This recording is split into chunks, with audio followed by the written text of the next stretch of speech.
Welcome back. A new poll is presenting the latest evidence of just how excited voters are for Kamala Harris's presidential bid.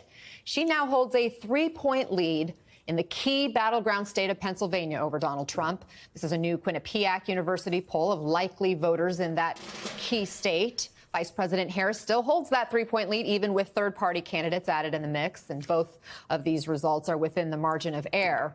And in any moment now, we will see the vice president appear alongside President Biden there in Maryland, where we're seeing the governor speak right now. But we're expecting their remarks to address the administration's efforts to lower costs for Americans, including the big announcement today, these huge price cuts on 10 of the costliest prescription drugs under Medicare. While this is not a campaign event, you can count on Harris to try to use this economic win, so to speak, on the campaign trail. She's expected to unveil more of her economic plans tomorrow with a proposal to take on corporate price gouging in the food and grocery industry. NBC's Mike Memoli is standing by for us in Maryland. Also with us, MSNBC senior political analyst Matthew Dowd. He's the former chief strategist for the Bush-Cheney 2004 campaign.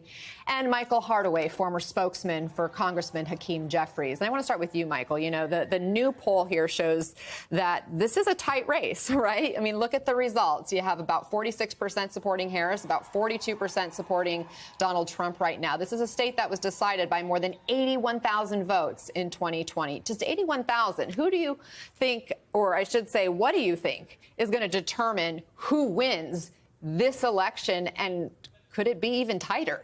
You know, it's really interesting because she brings the good things that we got with Joe Biden in this administration in terms of 15+ million jobs, 800,000 manufacturing jobs, and this litany of good things they've delivered. However, she also brings the energy that he could not. And so for that reason, I think she's in a very good position in Pennsylvania, in battleground states and around the country, because she can get the young people to come out. She can get people who may have decided to stay home if Joe Biden was at the top of the ticket. She delivers those people. And that's why when you look at the polling, she's doing incredibly well across the board. Matthew, in that same poll, 30% of Harris voters are more enthusiastic about the Democratic ticket with Walz as her running mate, compared to the 21% of Trump voters who are more enthusiastic. And 26% say they are less enthusiastic with Vance as Trump's running mate. If the goal for both campaigns was to pick running mates who could help in states like Pennsylvania, or at least do no harm, what do these numbers tell you?